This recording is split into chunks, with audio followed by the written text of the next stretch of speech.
Masih di Angkada Potters Podcast terkece seplanet bumi. Gitu, waduh, terkece nih, terkece seplanet bumi. Planet bumi, Om. Alhamdulillah. Iya. Podcast yang ngebahas sulaman ususnya Om Yusuf ini di planet bumi ini cuman podcast ini, Om. Percaya nggak? Iya. Percaya baru ininya. Podcast ya? Iya, podcast di planet bumi ini ngebahas lawan usus ini baru ini nih, Om. Iya. Gimana nggak kece nih? Asal jangan usus buntu aja yang kita bahas. Tapi terima kasih loh Om Yusuf udah mau ngobrol di sini ya, Om ya. Guys, ini Om Yusuf apa Om nama outletnya, Om? Kita namanya Elvira Butik. Elvira Butik. Iya, Elvira Butik. Elvira Butik ini spesialis sulaman usus ya, Om? Enggak juga sebenarnya. Apa aja dalam itu, Om? Di ini memang yang terutama itu di sulam ususnya. Tapi di situ ada batik Lampungnya, ada tapis modifikasi. Gitu. Batik Lampung. Iya, kita ada batik sebagi. Batik sebagi. Iya.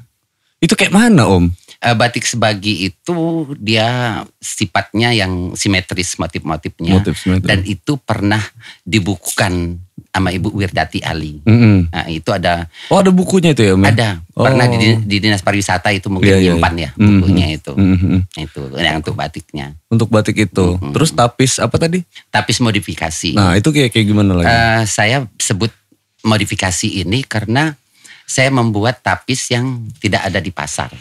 Karena Misalnya, kan awalnya kan tapis itu kan kaku ya, ada motif pucuk rebung. Pucuk rebung bukan sih? Iya betul. Betul ya? Ada pucuk ya, rebung. Pucuk rebung, ada motif-motifnya kaku gitu. Itu mau ditempel di benda apa gitu ya, Om, maksudnya ya? Iya betul. Oh, gitu. Umpamanya kita mau buat kemeja. Nah kalau di saya potong dulu bentuk kemejanya baru ditapis. Jadi bukan tapis yang sudah jadi itu ditempel. Oh nggak gitu ya, Om ya? Bukan. Tadi kan pikirannya kan gitu dulu tuh, tapis kita tempel. Oh ternyata napisnya langsung di kemeja itu. Di kemeja itu. Susah nggak sih, Om, kayak gitu, Om?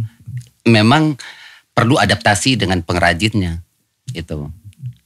Om, kalau untuk kita bicara apa namanya, ini kan kenapa kita ngangkat sulam usus, tapis dan lain-lain ini, guys, ya kan?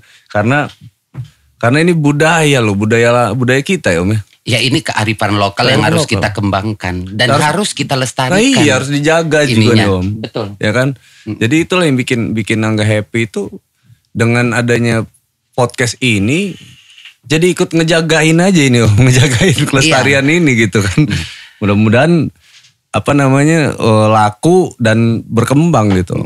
Insya Allah selagi kita punya niat yang baik untuk apa namanya mempertahankan dan melestarikan budaya-budaya lokal kita ini, insya Allah dia bisa berkembang. Kalau ngomongin kalau kayak tapis, udah lah ya, kita bisa cari di Google lah seputaran tapis Lampung ini, Om. Nah sulaman usus ini nih, Om, itu trennya itu dari kapan ya, Om ya, sulaman usus ini? Kalau trennya itu mulai diinikan dengan Bang Aan Ibrahim. Kalau dulu memang sejarahnya katanya sih dari tulang bawang itu hanya sebatas untuk BB, untuk pengantin. Oke. Dan untuk taplak meja, untuk ini apa namanya bed cover, kasur lamat itu. Nah dengan ininya Bang Aan Ibrahim itu membuat dia untuk desain jadi busana yang bisa dipakai untuk keseharian dalam pesta ataupun dan sebagainya itu untuk sulam usus. Jadi yang mempopulerkan lah istilahnya ini apa Om Aan Ibrahim ini ya? Iya, yang kita anggap sebagai guru kita. Guru besar. Guru besarnya. Sulaman usus ini ya? Usus, ya. Karena beliau yang pertama mengembangkan dan dia dianggap sebagai desainer yang sudah bukan hanya nasional. Iya. Untuk sulam usus. Om Aan itu anaknya itu kawan nangka sekolah tuh, Om, si Mawar itu, Om. Anaknya dulu sekolahnya di Finlandia sana, di luar negeri. Iya. Mau tau Om Aan itu anggap beberapa kali pakai busananya sih untuk apa acara KPID waktu itu kan banyak lah, Om, untuk acara televisi waktu itu. Emang dia support juga tuh rekan-rekan, bagus banget lah Om Aan tuh ininya apa pengembangannya.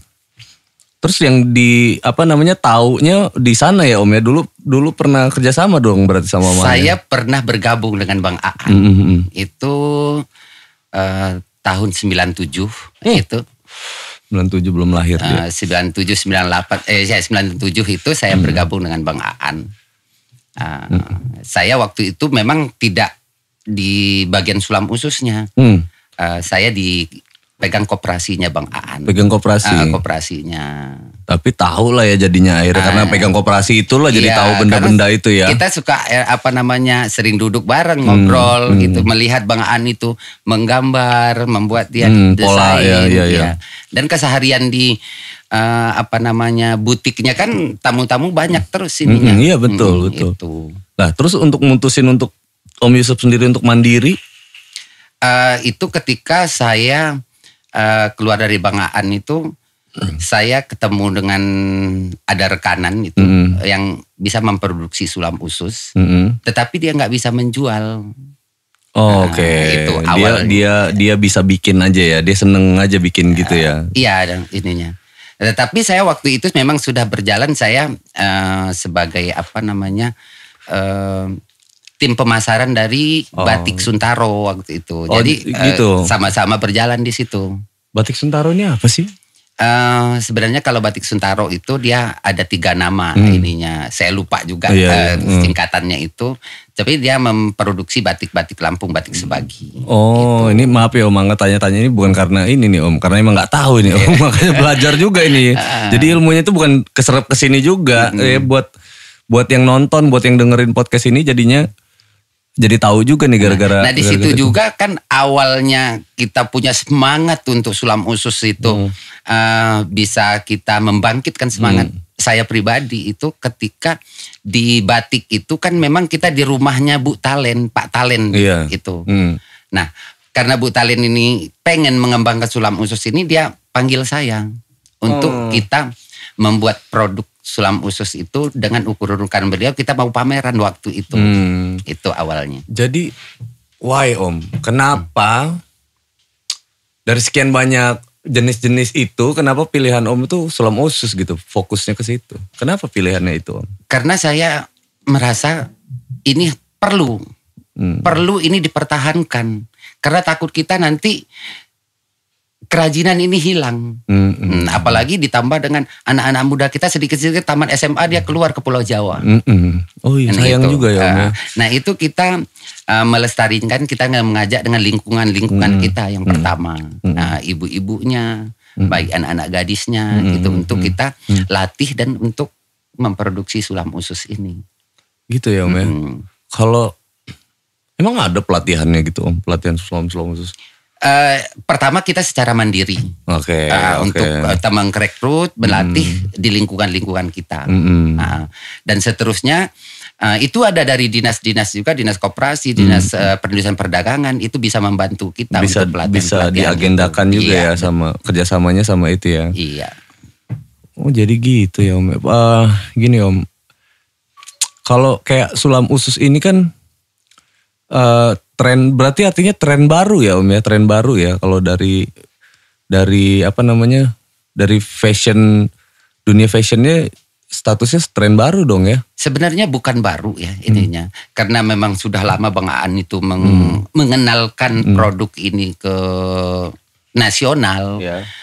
Itu memang nggak ada, kalau menurut saya itu nggak ada habisnya ininya. Orang memerlukan produk itu, bahkan kita bisa keluar daerah ininya. Menjualnya sampai ke keluar daerah ya Om? Iya betul. Boleh juga ya, nggak kayak batik Jawa aja yang terkenal ini ya kan? Karena saya dari 2004 itu kebenaran ketika saya jalan-jalan itu kemanapun saya membawa foto dan membawa ini contoh produk. Oh gitu. Sambil jalan kita bisa mencari peluang untuk gimana ini memasarkan ini. Iya juga gitu. Ya Om ya. Nah di situ pertama itu saya tahun 2004 itu saya kebenaran jalan ke Semarang. Nah, banyak yang ngebatik dong di sana ya. Banyak yang batik juga banyak. Pertama saya masuk galeri itu, saya diminta masuk ke dalam, langsung ketemu owner. Itu namanya Fun Collection di Jalan Pandan Aran Semarang. Langsung Om kenalin sulaman usus ini ke beliau. Saya tunjukkan fotonya dan contoh bajunya. ibu itu langsung pesan 25 potong waktu itu. Yang banyak dong. Nah, alhamdulillah setelah ngobrol itu nggak sampai 5 menit dia berubah, minta 100 potong. Wih. Itu keajaiban. Minta 100. Tetapi sudah saya perjelaskan cara produknya tidak semudah itu dan tidak harus nunggu banyak dulu baru dikirim. Nah, di situ saya 10 potong saya kirim, 10 potong saya kirim. Akhirnya nggak terhitung dari 100 itu yang udah berapa yang kita kirim. Jadi langganan sampai sekarang enggak? Alhamdulillah sampai sekarang. Alhamdulillah. Oke Om, untuk 1 buah baju Sulaman Usus ini Om, butuh waktu berapa lama Om? Nah kalau untuk sendirian, orangnya sendirian nih, kayak Om sendiri nih, Om sendiri bikin ini nih. Kan kita nggak keroyokan nih, misalkan kalau sendirian tuh butuh waktu berapa lama? Kalau untuk sendiri itu bisa 2 bulan. 2 bulan Om? Iya. Ininya. Karena proses sulam usus ini dia dari menjahit ususnya. Iya. Untuk gambar polanya. Setelah itu ada langkahnya menjelujur, baru menyulam. Baru dilepas lagi, disambung jadi di finishing. Di finishing lagi. Ininya. Makanya jadi tahapannya itu beberapa ini. Nah sekarang kalau effortnya 2 bulan dengan jelujur dan lain-lain itu, kalau jadi nih baju nih, itu jualnya berapa harganya? Nah untuk kisaran sekarang kita udah 1,5. 1,5 juta. Yang standar. Nah, maksudnya itu atasan doang apa lengkap sama bawahan? Atasan aja. Atasan dong. Aja. Kalau bawahan sudah nambah lagi. Nambah lagi ya. Semakin panjang semakin mahal. 3 juta 750 kalau sambil bawah-bawah ya. Bisa 4 juta. 4 juta ya. Gitu ya Om ya. Betul. Wah cerita. 3,7,5 aja masih kurang geng. 1,5 juta pasaran itu minimalnya segitu ya Om, tergantung apanya desainnya itu yang dan lain-lain. yang standar. Ininya di luar yang super jumbo ya ininya. Apalagi super jumbo itu? Kalau udah XXXL itu ya. Oh ngabisin bahan ya Om. Iya. Dan kerjaan kita tambah banyak gitu. Ngabisin bahan. Nah kalau kayak kita kan kalau keroyokan butuh waktu berapa lama Om? Kalau misalkan lengannya udah orang sendiri, ininya orang sendiri. Biasanya gitu. Kita ini bagi satu baju itu 6 orang. Satu tim, satu kelompoknya, satu tim itu 6 orang. Itu ngerjain apa aja sih 6 orang ini? Jadi tangan bagi 2. Tangan bagi 2 itu maksudnya? Tangan 2 orang. Oh di tangan. Tangan 2 orang kiri kanan. Ya. Depan kiri kanan. Ini 2 orang. Belakang kiri kanan juga. Kiri kanan juga. Kita pecah ininya. Oh gitu. Iya. Itu udah dikatakan kita normal itu dalam pembagian pola itu. Bagian pola 6 orang juga ya. Kadang juga kita bisa juga ada yang harus itu 1 minggu selesai. Nah di situ kita harus mutar otak mecah polanya gimana gitu. sambung sini gitu ya. Dikit, yang pusing gitu. Bagian finishing. Iya. Nyambungnya. Iya karena dia banyak ininya harus pecah polanya. Iya. Itu pernah kejadian ininya. Nyambungnya salah-salah, robek pula baju orang itu nanti Om. Ya kan? Ada pernah kejadian robek nggak sih Om? Kalau robek itu sebenarnya dari jahit ususnya itu. Makanya kita dari awal tuh dalam teknik penjahitan usus itu kita harus serapat mungkin ininya. Iya benar. Jarak ini jahitan kita itu. Jadi dulu mama saya tuh jujur Om suka bikin kayak gini juga nih Om, jahit-jahit kayak gini, liatin udah jadi kita yang dipakai-pakein gitu. Nah kita ini kalau saya ini tukang protes Om. Boleh dong kenalin nama mamanya. Tukang protes gitu. Siapa tahu kan dapat ilmunya dari mamanya. Tukang protes, mah ininya jahitan ini kok ada jarang-jarang tapi jadi masukan juga buat dia kan. Oh masa sih kata dia kan. Kok ininya gini. Sebenarnya kan reseh aja sebenarnya. Memang kadang-kadang memang harus jarang-jarang biar cepat selesai. Tapi gitu dia waktu pas bener sih Om, dia waktu pas ada orang yang order ke beliau gitu ya. Itu bener Om dipecah sama dia. Itu semua tetangga-tetangga akhirnya tadinya nggak tahu kayak ginian, tetangga diajarin semua. Akhirnya udah diajarin sama dia. Nanti dikasih orderan sama dia. Nanti yang ini jahit tangan, yang ini jahit ini semua ya. Minggu depan kumpul. Nah nanti itulah ini kita lagi. Punya misi di sini untuk selain kita mempertahankan Sulaman Usus ini tidak hilang di telan zaman, nggak ada lagi yang bisa mengerjakan. Di sini kita untuk pengembangan bagaimana masyarakat kita sekeliling kita itu punya nilai tambah. Untuk bisa mengerjakan ini sulam usus. Di samping kita ada tenaga-tenaga yang membantu kita menjalankan pekerjaan kita. Di situ juga masyarakat ada nilai tambah untuk benar. Jadi kalau ibu-ibu penghasilannya itu ya dapat cuan jatuhnya. Karena di lingkungan saya di Haji Bena itu daripada ibu itu kan ngobrol ngumpul cari kutu lah ininya. Daripada itu kenapa kita nggak sekarang kita belajar. Pertama saya kumpulkan 25 orang. 25 orang itu yang jadi itu selama 1 minggu tuh 5 orang. Yang bisa kita langsung kita kasih pola untuk mengerjakan yang pesanan. Nah dari sekian mereka ini yang lain ini belajar dulu ya. Melihat dasarnya. lagi dengan yang sudah jadi ini, sudah bisa ini. Akhirnya mereka bisa juga gitu ininya. Nah kalau ngomongin ibu-ibu kenapa nggak ada?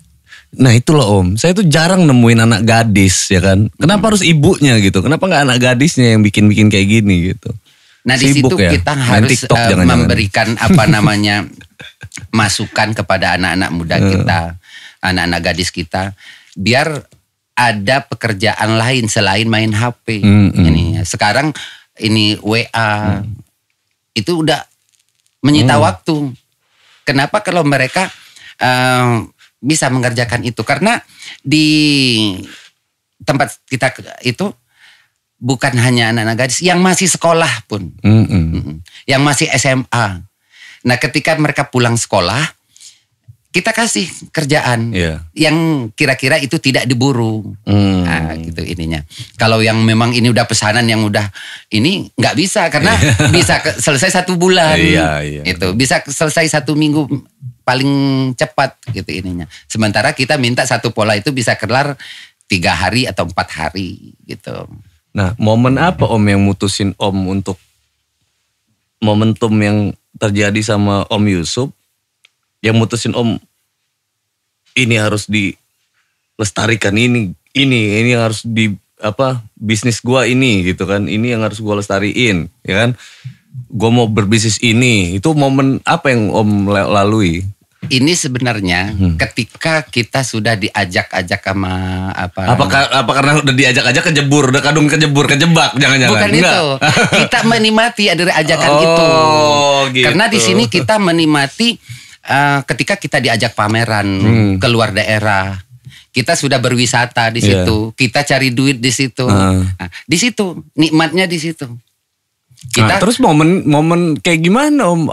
Pas pameran itu Om jadi mutusin untuk udahlah kayaknya ini deh. Jadi gitu. Salah satunya itu. Karena di situ kita mempunyai penghasilan. Iya, betul. Bukan hanya untuk alhamdulillah ini lebih dari cukup untuk keluarga. Itu yang memacu semangat kita, dan disinilah kita harus bagaimana kita menularkan hal ini kepada generasi selanjutnya seperti kaula muda sekarang. Itu yang harus kita tularkan dengan mereka. Lumayan loh duitnya, ya kan, produksian kayak gini tuh yang beli juga apa ya? Yang beli itu tahu effort gitu. Itu yang nggak salutin dari Sulaman Usus ini Om. Ya pembelinya itu tahu bagaimana proses membuat baju ini gitu. Makanya setiap saya pameran, saya bawa pekerjaannya. Jadi saya tunjukkan begini cara mengerjakannya untuk mereka tertarik. Disitulah bercerita. Iya betul. Orang tidak akan melihat itu suatu yang lebih kalau tidak melihat cara prosesnya. Iya benar. Nah, ketika mereka melihat prosesnya seperti ini, tertarik mereka ininya untuk menghargai proses kerja itu. Ininya. Itu yang paling penting kita untuk sampaikan kepada orang-orang di luar sana. Betul. Iya Om, itu yang hebat dari Sulaman Usus ini. Gila itu rata-rata pembelinya itu, jadi tanya ke Mama awalnya itu, berapa harganya nih Mah? 1 juta kata dia. 1 juta. Wih, alangkah mahal baju ini Mah. Iya, kau lihat aja, kau aja yang jahit ini kata dia kan. Wih ya juga, kita liatin aja udah capek Om ngeliatnya Om ya kan. Gitu kan. Ya karena wajar. Kita ngerjain ini kadang-kadang bukan hanya tangan. Kita pakai mulut. Wah, gini ya Om. Iya, Masukin benang itu. Udah kesel ininya. Kan dia betul baru masukin itu. Masukin benang ya. Karena manual ini, geng. Nah, di situ saya dipukul sama Bu Ani Yudhoyono waktu itu. Masa sih? Kayak mana tuh? Kita ada komunitas sulam seluruh Indonesia waktu itu ketumpul di JCC. Sambil mengerjakan itu, kata Bu Ani, "Oh, ini prosesnya begini ya." Kok lama katanya gitu ini. Iya, Bu. Kadang-kadang pakai mulut sambil ngomel katanya, bukan saya bilang gitu. Ya begini Bu, pas mau masukin harus diemut dulu masukin. Oh gitu. Akhirnya waktu itu ini istrinya Pak Jaraweci itu langsung pesan sulam usus. Jadi ada nilai tambahnya ketika kita menunjukkan bahwa inilah prosesnya. Dan itulah yang paling penting kita untuk kita sampaikan kepada masyarakat yang di luar sana. Iya, ada proses yang cukup rumit gitu, yang cukup ada usaha yang begitu keras gitu untuk menjadikan baju ini jadi baju yang bisa digunakan ya Om, buat pesta lagi ya kan, dipakainya untuk pesta. Bahkan sekarang kalau kan buat sehari-hari ada Om? Ada, itu kalau ininya biasanya untuk perlengkapan ibu-ibu dan ini remaja muslimah ininya. Karena untuk luaran mereka sebagai rompi atau sebagai bolero. Bahkan dia untuk hiasan-hiasan produk turunannya itu sebagai fashionnya juga ada klaknya, ada tasnya. Ada juga kalung dari sulam usus. Untuk hiasan jilbabnya itu juga ada. Jadi kalau udah kena tempel sulam usus itu Om, barang itu jadi kelihatan mewah sebenarnya Om. Kelihatan mewah. Nggak tahu lah ya di mindset orang, karena memang kelihatan aja mewah, atau memang karena semua orang tuh udah tahu effort itu hingganya pas begitu ditempel sulam usus itu jadinya jadi wow gitu loh. Iya, apalagi kalau saya Kang Angga ini bisa waktu show gitu, pakai baju sulam usus. Waduh, jadi ini lagi gitu ininya. Iya Om, bener itu Om. Saya tuh kepikiran tuh yang kayak gitu tuh. Bisa dipakai show nggak ya? Bisa dipakai ini nggak? Tapi saya kan laki, saya mikirnya kan kayak gitu. Bisa itu dibuat untuk semi jaketnya atau ini kemejanya. Bisa sih orang-orang pada tanya itu Om, wih apa nih gitu kan, baju apa nih? Karena seniman itu Om, saya musisi nih Om ya, emang harus pakai sesuatu benda-benda yang nilainya juga ada unsur seninya. Iya gitu. Untuk buat kemeja sulam usus full itu juga, apalagi kan musisi ya, ininya bisa lebih banyak menarik orang. Betul. Karena apalagi public figure itu sebagai ini capstock berjalan gitu ininya. Apa yang mereka pakai itu akan ditiru orang. Nah, begitulah kita mencoba bagaimana ini bisa masuk di situ. Iya, kayak saya juga gitu ngeliat kawan saya pakai baju yang aneh dikit aja saya langsung nempel tuh. Ini apa? Gitu, belinya di mana? Langsung kayak mana gitu Om. Terus kayak gitu juga sebaliknya kalau ngeliat. Saya kan suka pakai baju yang aneh-aneh, unik-unik sebenarnya gitu kan. Orang juga nanya juga gitu kan. Tapi nggak pakai celana-celana yang bolong-bolong ya? Pakai juga Om, pakai saya. Saya banyak juga sekarang. Celana bolong-bolong saya tapi buang sama mama saya ke dalam sumur, masuk sumur yang di Lada 3 itu. Sama dia karena saya ini kan, celana saya bolong-bolong semua kan. Kamu itu pakai ini nak, atau dia pakai celana yang rapi gitu ya, kan. Ya namanya kan anak band. Ini tren ya kan. Ininya. Bukan, mama yang itu ada di muka bumi ini. Mama itu malu kata dia kan, nanti disangkain nggak ngurus anak. Celananya robek-robek kata dia kan. Akhirnya dia saking dia keselnya tuh Om, dibuang ke sumur sama dia. Saya nggak ada lagi celana robek itu. Jadinya kalau ada celana robek ya saya sembunyiin gitu. Udah kayak gitu aja. Ya tren lah Om ya. Nah ya kayak gitu Om, maunya ada sesuatu yang unik gitu di setiap performnya gitu kan. Iya, memang keunikan, salah satu keunikan itu yang akan membuat orang penasaran.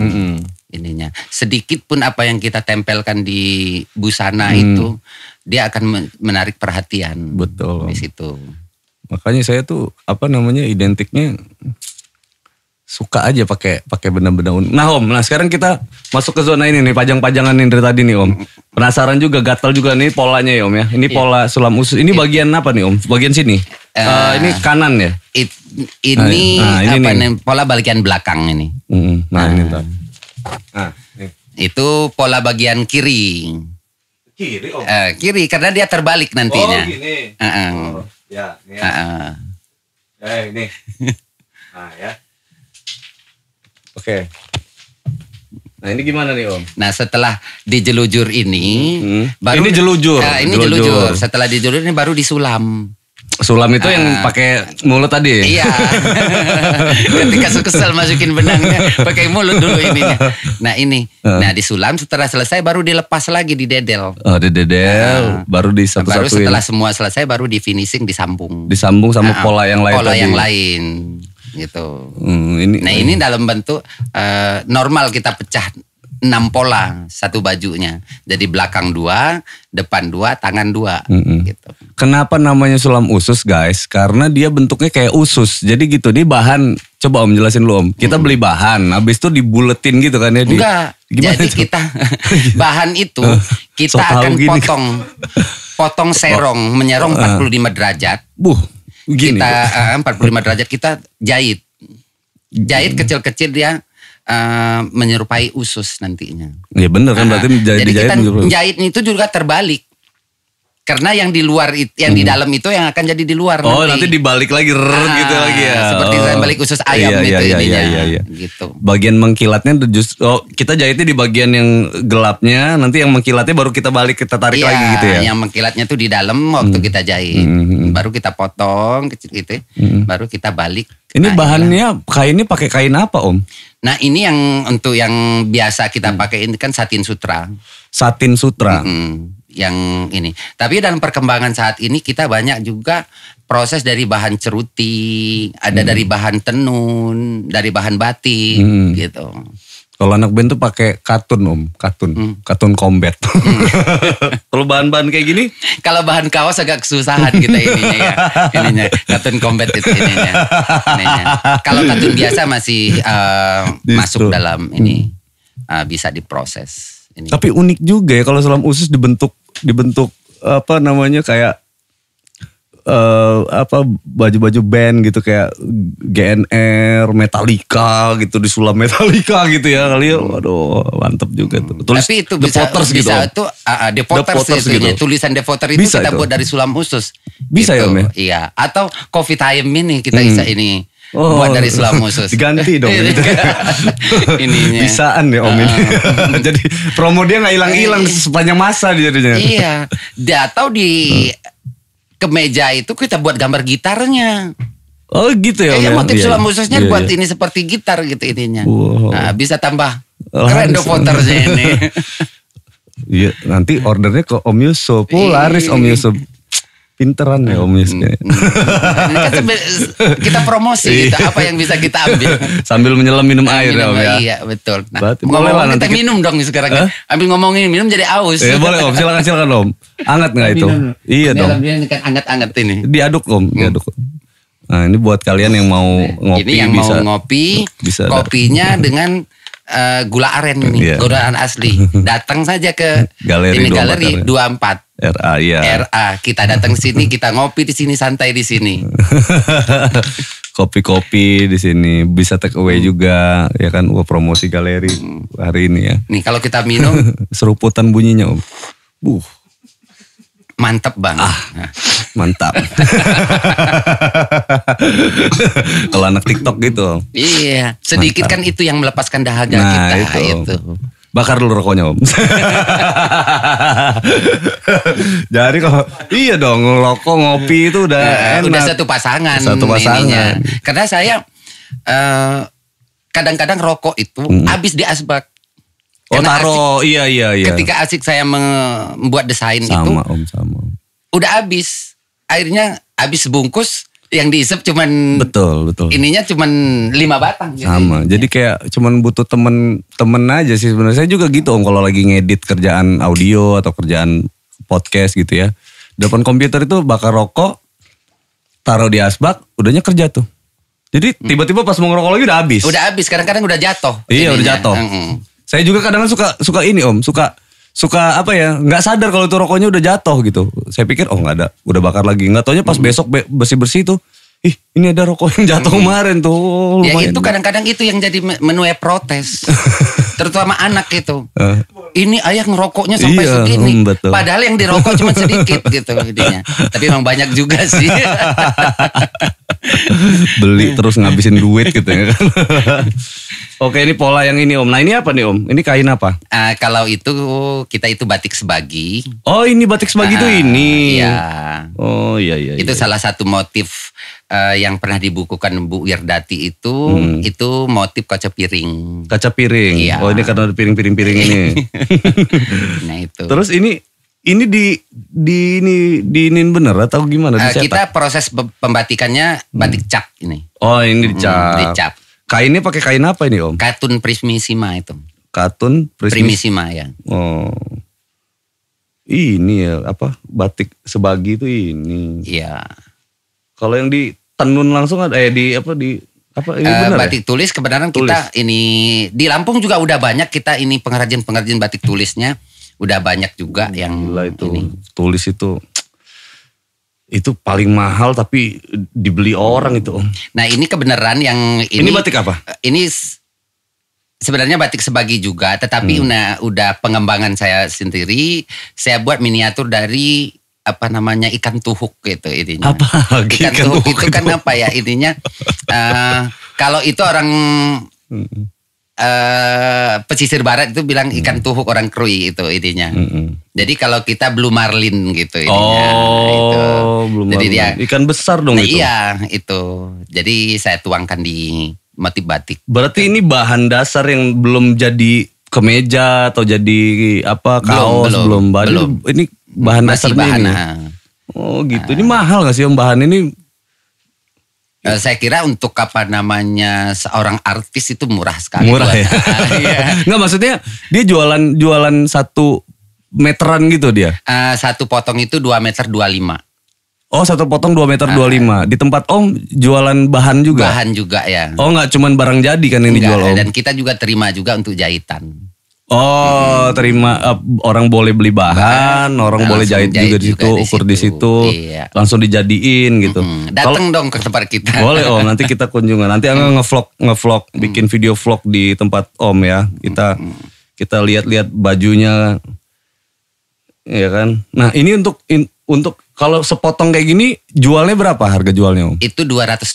250.000 iya. Satu potong. Satu potong. Bisa satu potong ini bisa jadi satu baju. Satu baju ya, kemeja atau kaos gitu ya. Ininya. Jarang yang bikin kaos dari sini Om. Kemeja rata-rata. Kemeja yang ininya. Atau buat jas juga bisa. Iya jadi jas. Iya. Masa sih Om jadi jas? Iya bisa. Digimanain? Iya dibuat, dipotong. Dipotong kan jas ini. kan tebal gitu Om. Oh dalamnya dikasih ini lagi ya. Iya itulah ininya kalau jas itu memang ada bahan dalemannya itu yang bikin yang membuat dia besar dia. Ini sama namanya. Kayak ini ya dia dalamnya kasih busa gitu ya. Biar kelihatan besar. Iya juga ya. Ini Om, ini apa nih Om? Nah itu tenun motif Lampung. Oh ini langsung tulis. Tenun. Tenun tuh gimana sih? Oh gini itu iya, ya. Oh yang dijejek gitu jadinya proses ininya. Dijejek. Iya ini kan tenun. Ini lebih mahal dong dari itu. Lebih mahal. Ini berapa satu potongnya ukurannya dapat berapa kali berapa? Itu 2,25 meter juga. Sama 2,25 meter. Harganya? Harga jualnya? Yang ini itu 350. 350.000. Iyalah karena prosesnya beda. Karena kita proses buat ini tenunnya yang satuan gitu, bukan yang manja gitu ininya. Oh emang udah pas tekniknya iya. Satu ininya, potongan satu itu potong. Langsung ditenun gitu ya. Iya betul. Ini sama jadi satu baju juga ya. Satu ini baju juga. Bagus ini. Ya kan biar jadi kaos. Nah ini jadi sulam khususnya gini nih guys. Ini yang 1,5 juta itu Om. Iya. Nih ya. Buat cewek. Oke. Ini ya. Ya belinya tempat Om Yusuf ya. Di Elvira Butik gitu. Nah. Elvira Butik itu di mana Om Ahmad? Alamatnya ada di sini. Oh di bawah ya. Oke. Wih dia bikin merek sendiri geng. Wah 1,750.000 harganya di sini ada bandrolnya. Jangan sedih kalian. Kenapa dia 1,750.000 Om? Katanya sudah setengah tadi. Itu kan harga jual kita kalau sudah ini kita di by pameran atau di butik kita memang harga gitu. Nanti kan kita ada diskonnya gitu. Oh, ada diskonnya ya. Nggak bisa ditawar ya, tapi di diskon di ya. Diskon ya. Tawar menawar nih, aduh, bagus juga ini. Tuh Om, saya tuh pengen gitu loh pakai motif sulam usus ini karena biar kalau saya ini kan suka sama kearifan lokal gitu Om. Makanya kalau kayak dulu itu saya tuh setiap hari Jumat pakai batik gitu. Batik apa aja, pakai batik aja pokoknya. Malah diketawain sama kawan-kawan. Lu ini kayak orang gila nggak kata. Bisa juga. Tapi ya saya bilang kan, ya nggak apa. Emang kenapa? Saya bilang.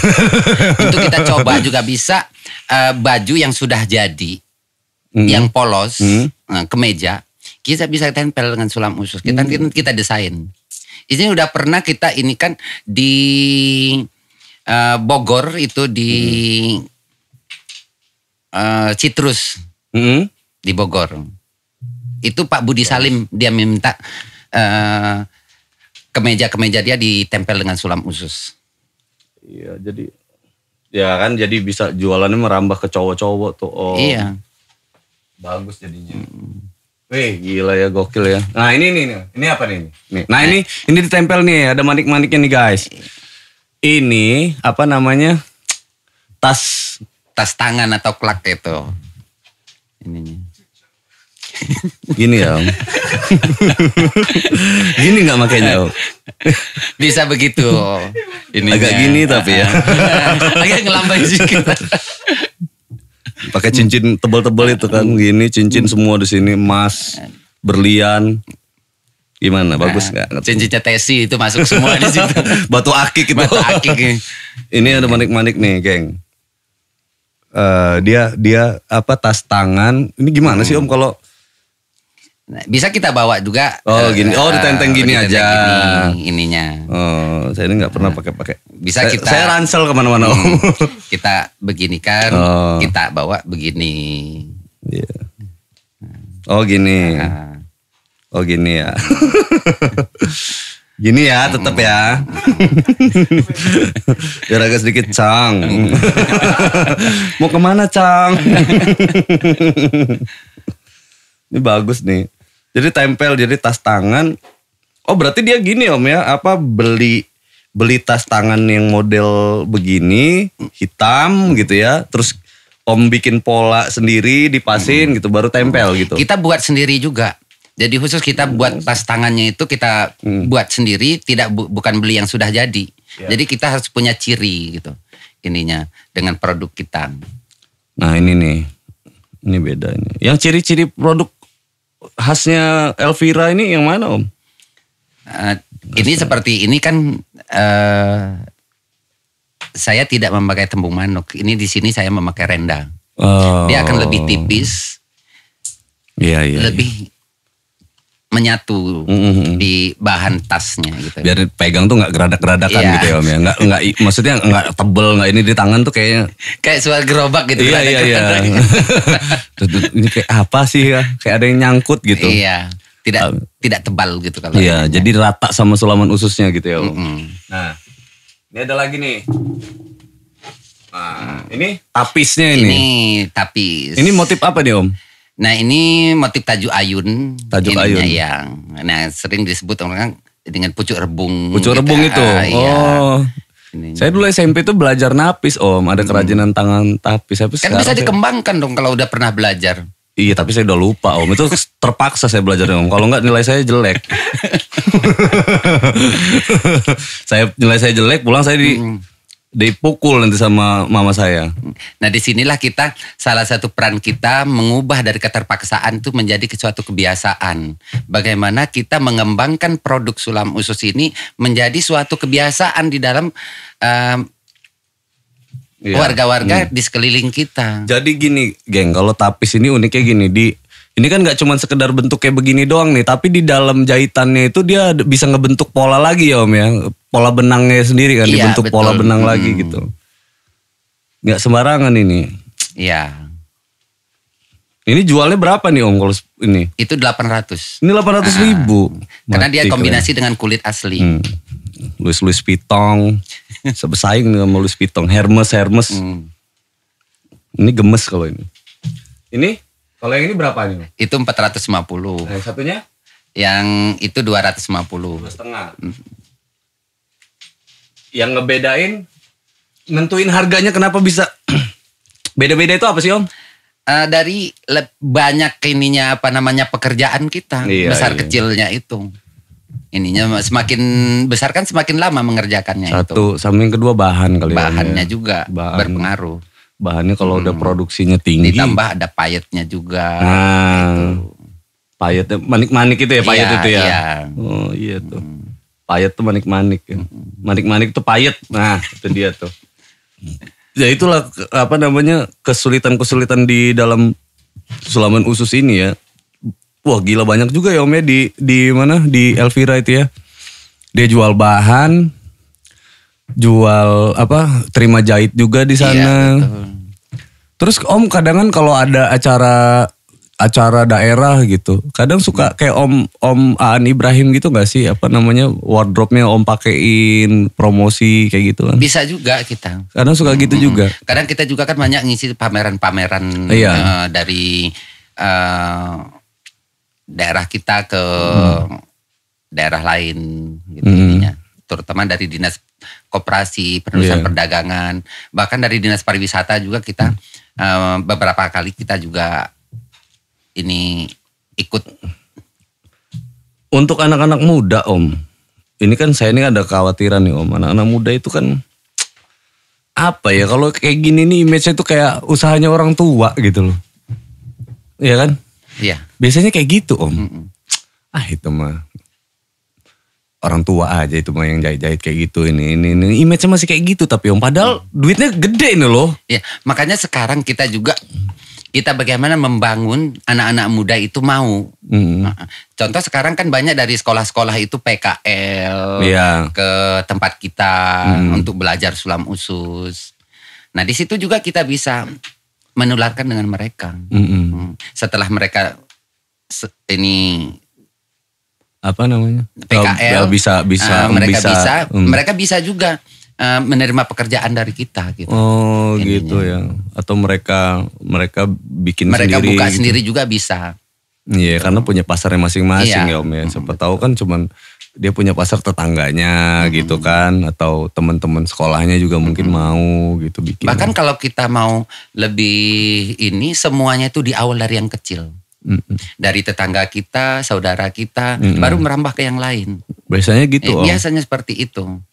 Baru mereka mau. Memang tantangan. Oke Om, yang Om rasain sekarang nih, tantangan usaha Om ini di tengah kondisi kayak gini nih, kayak gimana nih tantangannya Om? Nah tantangan kita apalagi sekarang PPKM ini ya, kita ada kesulitan kita untuk mencari bahan baku. Oh susah bahan baku ya Om? Iya, bagaimana nggak susah, orang tokonya tutup. Tokonya yang tutup gitu. Jadi kita mau membeli itu nggak bisa. Tapi kan bisa online Om. Kadang-kadang kalau kita beli online itu warnanya berbeda, bahannya berbeda. Nggak bisa milih, nggak bisa megang ya Om. Iya, itu ininya. Makanya saya udah 1 minggu ini, saya ke Metro belanjanya. Mau beli bahan di Metro. Kebenaran ada satu toko di Metro itu, dia belum masuk di area penyekatan, dia sudah nyampai di toko itu. Ya, berarti pengrajin bahan baku sendiri di Lampung masih dikit dong kalau kayak gitu. Kalau bahan baku susah. Sebenarnya banyak, hampir ini toko tekstil itu banyak untuk bahan baku. Cuman kondisi yang kita membuat sekarang gitu karena PPKM ini. Kondisinya ya PPKM. PPKM ini. Contoh kemarin aja saya ada terima order untuk membuat seragam yang memerlukan bahan drill. Kita janji dulu dengan toko Samudra. Nah setelah mereka siapkan besok kita ambil.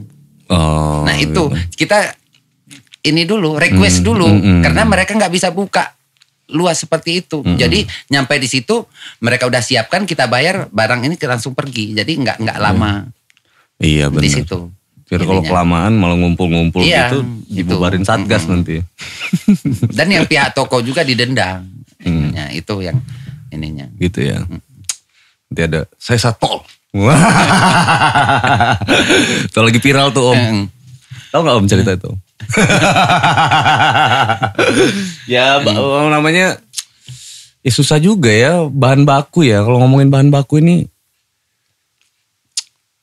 susah juga ya. Ternyata banyak yang dagang tapi tokonya yang tutup. Ya. Tapi kan ada jam-jamnya Om. Jam bukanya enggak tutup. Memang tutup ininya. Walaupun mereka buka itu hanya sedikit aja ininya. Nah sekarang kalau kayak Lampung sendiri, yang tenun di Lampung ini di mana penghasil tenunnya? Kalau tenun kita di Lampung kita ada di Tanggamus. Oh. Ininya. Kebenaran itu masih kawan kita juga. Ininya. Bandar Lampung ini nggak ada yang suka tenun apa? Di Bandar Lampung saya belum dengar ya ininya untuk pembuatan tenun di Kayaknya nggak ada kayaknya sih. Kalau di Tanggamus itu ada ininya untuk tenun di Lampung. Orang Bandar Lampung ini kayaknya udah nggak hobi nenun, hobinya beli, beli ya kan, nggak mau repot. Sayang juga ya, tapi nggak apa-apa Om. Jadi Jadi peluang ya. Iya, untuk kita banyak yang membeli gitu ininya. Peluang ya. Nggak usah jual buat gitu. Biar kita aja yang jualan gitu. Jadi malah yang di daerah yang itu kita beli barangnya gitu kan. Kita beli barangnya yang di sini yang belinya gitu kan. Emang harus saling simbiosis gitu ya. Iya. Apalagi kalau kita di UKM ini kan kita banyak grup untuk bela beli produk. Di sini kita saling bersinergi untuk saling bekerja sama memasarkan produk masing-masing dan saling beli antar kawan gitu. Kalau kita ngobrolin Sulaman Usus yang masih susah informasinya, artinya yang berbisnis Sulaman Usus ini masih sedikit dong Om. Sebenarnya sudah banyak. Yang kawan-kawan yang produksi Sulaman Usus ini sudah banyak. Di Bandar Lampung sudah banyak juga ininya. Banyak pesaing dong berarti Elvira ini Om. Ya banyak juga ininya. Tapi nggak jadi masalah gitu ininya. Iya. Justru kita di sinilah suatu seninya bagaimana kita menjalin hubungan antar kawan yang produknya sama itu untuk saling bekerja sama. Ketika kita mendapat orderan yang lebih dari ininya di luar kapasitas kita, kita ajak kawan kita gitu. Untuk saling membantu dan mengerjakan. Tapi ada nggak Om pegawai Om udah diajarin segala macam, nggak taunya usahanya lebih maju dari Om? Ya ada juga Om. Ada juga. Apa yang Om rasain ketika itu? Di sinilah kita suatu tantangan pribadi ya, ininya mungkin orang-orang lain berbeda.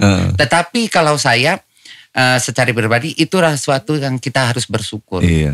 Berarti sukses ya ngajarin ada Om manfaatnya untuk ini. Bahkan saya dengan udah saya anggap sebagai adik saya dan sudah berjalan 20 tahun kami menjalin kerjasama ini saling membantu ininya.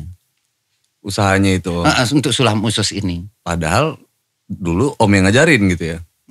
Kita sama-sama justru saya belajar dari dia yang pertamanya gitu. Tetapi dia belajar dari saya untuk pemasarannya. Jadi kita saling mengisi. Saya belajar untuk pembuatan, dia belajar untuk memasarkan. Gitu. Tukeran ilmu tuh namanya. Iya, itu ininya. Bagi-bagi rezeki. Bagi-bagi rezeki. Dengan kawan-kawan itu juga. Bagaimana kita, misal kita mendapat orderan taruhlah 20 potong. 20 potong kebaya Sulaman Usus dalam waktu 1 bulan. Dan suatu hal yang nggak mungkin kita kerjakan. Ya nggak mungkin lah. Ininya. Satu potong aja 2 bulan. Ini 20 potong 1 bulan. Nah untuk bagaimana itu tidak lepas, tetap kita bisa ambil. Kita ajak kawan-kawan, kita berbagi dengan kawan.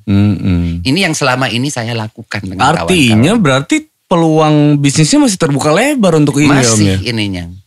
Iya. Ya alhamdulillah di zaman masa kita pandemi ini pekerjaan kita masih banyak ininya. Justru itu yang saya ini kan PPKM ini menghambat kita, ini agak terhambat kita ininya kita untuk membeli bahan bakunya. Nah, kebenaran kita sekarang kita lagi proses untuk seragam salah satu anggota dewan. Tapi itu nanti saja rahasia. Nggak usah dibuka di sini. Nah, itu kita buat ininya seragamnya. Iya, jadi gitu ya Om ya. Kendalanya untuk sekarang itu orderannya ada, bahan bakunya yang susah ya carinya gitu ya. Iya, kalau ngomongin peluang tadi, peluang malah orderannya ya mudah-mudahan gitu ya, keren ininya juga ya. PPKM ini tidak dipanjang-panjangkan lagi. Ini kita toko-toko bisa cepat buka, kita bisa membeli bahan baku dengan cepat. Kita bisa memproses pekerjaan kita secepat mungkin. Karena tadi di jalan saya ditelepon. Minta satu baju, minta jadi 1 minggu. Bagaimana ininya? Iya. Ininya. Bahannya, prosesnya ya Om ya. Wih, itu tantangan itu. Ayolah berarti yang muda-muda ini berarti kan harus bisa juga ini ya. Satu yang sangat berat kita untuk menyelesaikan itu. Tetapi kita bagaimana kalau masih bisa kita coba, untuk kenapa tidak kita coba untuk mengerjakannya. Artinya Om Yusuf secara pribadi berarti membuka pintu selebar-lebarnya untuk anak-anak muda belajar ya Om ya? Iya, betul. Belajar di sana gitu kan. Anak-anak sekolah yang mau PKL juga boleh. Di Elvira. Malah saya kebenaran itu ada tempat di rumah. Nah sekarang ada yang PKL di rumah. Saya minta mereka nginep aja. Biar nggak bolak-balik ini pulang. Karena di rumah memang sudah ada ada 6 kamar itu. Ininya saya siapkan. Itu mes itu mah. Untuk apa namanya kalau siapa yang mau belajar. Tadi niatnya sih untuk saudara-saudara yang kuliah di Bandar Lampung. Nah itu. Jadi Om Yusuf ini mau ngasih tahu rumahnya gede guys. Bukan itu. Nah di sinilah kita mengatur ruangan yang kecil menjadi bermanfaat. Gitu ya Om. Kita mengatur ruangan yang kecil jadi bermanfaat. Maaf Om, bercanda Om. Dan itu jangan doa, mudah-mudahan rumahnya jadi besar. Iya gitu. Om, maksudnya kamarnya gedein lagi biar makin banyak Amin. Ngasih ilmu ke teman-teman ya kan. Ngasih ilmu ke yang muda-muda jadi semangat gitu kan. Ya ampun udah diajarin ya kan, boleh nginep di sini gitu kan. Makin banyak nih. Jadi yang dimanfaatin sama anak-anak ini nanti nih. Dan ada satu hal kalau mereka nginep di situ. Artinya kan ada mereka waktu lebih. Karena mereka biasanya PKL 1 bulan atau 2 bulan, paling lama 3 bulan kan ininya. Nah untuk memperbanyak waktu mereka mengerjakan itu, kalau mereka nggak pulang, ini kalau mereka pulang, nggak mungkin mereka kerjakan di rumah. Betul. Karena nggak kita lihat kalau di tempat kita, mereka malam itu mereka sambil menyulam gitu ininya, sambil capek ngantuk tidur gitu. Jadi ada tambahan waktu yang mereka kerjakan untuk menambah teknik-teknik mereka untuk lebih bagus gitu. Iya lah Om. Oke Om, thank you banget ya Om ya waktunya ngobrol ini. Ada yang mau Om sampaikan nggak buat buat generasi selanjutnya nih Om, generasi muda saat ini sampai generasi podcast ini nggak bakal di-delete nih Om, ya kan, generasi yang akan datang ini kan jadi literatur Om. Iya. Ya kan? Nah kita untuk ini mungkin untuk semua ya, apalagi yang muda. Pertama dia harus semangat. Ya. Bahwa kita dalam mengerjakan sesuatu itu kemauan itu yang pertama. Benar. Itu faktor utama dalam kita menjalankan suatu pekerjaan atau bisnis. Kemauan itu yang pertama. Modal itu nomor 2. Iya. Nah setelah itu kemauan kita ada, pasti insya Allah ada jalan. Nah, insya Allah itu yang saya alami dari awal saya membuka usaha ini, itu ininya. Kedua, kita harus jujur. Kalau kita punya customer, kalau pekerjaan kita belum selesai, customer kita tanya, kita harus jujur. Kalau belum selesai, kita belum selesai. Jangan kita tidak angkat telepon atau kita menghindar. Nah itu akan menghilangkan kepercayaan dari customer kita. Ini tantangan handmade tuh di situ ya Om. Iya, kan ini handmade loh ya kan. Jadi jangan mengada-ada, kalau belum kelar ya belum kelar gitu maksudnya Om ya. Betul. Ya orang juga tahu kali kalau itu handmade, kalau mesin yang ngerjain iya gitu kan. Iya karena mungkin nggak enak aja kali ya Om ya. Nggak usah diangkat gitu ya. Iya itu yang jadi faktor kita untuk menghambat kita juga sebenarnya kalau kita lakukan seperti itu. Jadi kita harus jujur, pekerjaan ini belum selesai ya kita kan belum selesai. Nah, artinya untuk memacu semangat kita untuk cepat menyelesaikan. Cepat selesai. Kan kalau cepat selesai kan cepat dapat duit juga. Iya, kayak gitu. Itu yang paling penting. Duitnya itu kan kerja mau ngapain kalau nggak dapat duit? Ya, dapat duit. Harus dapat duit dong. Iya. Oke Om, terima kasih Om ya. Mudah-mudahan Elvira laris manis ya Om. Amin. Om makin banyak orderannya. Amin.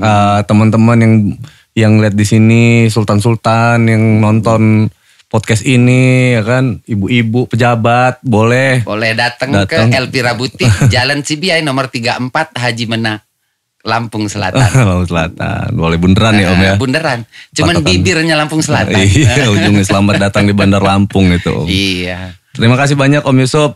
Semoga sukses, sehat selalu sekeluarga ya Om. Amin amin ya rabbal alamin. Amin ya rabbal guys, alamin. give applause untuk Om Yusuf guys.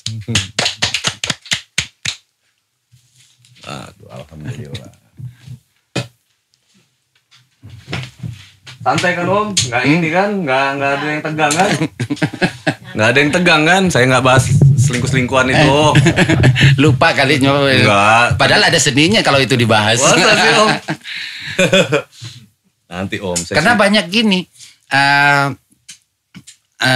apa ya? Ketika kita berangkat pameran, kawan-kawan suka cerita sama Nyonya. Abang tuh begini. Katanya los, katanya gitu. Saya mau udah hafal katanya gitu ininya. Jadi kita minimalkan suatu ini karena kita konsumen kita banyak perempuan. Iya. Banyak ini. Nah di sini bagaimana kita memanage dalam keluarga. Bukan berarti kita sok suci ya untuk bersih gitu. Kita namanya kita pergaulan ya ada-ada aja ya enggak yang BBP ya.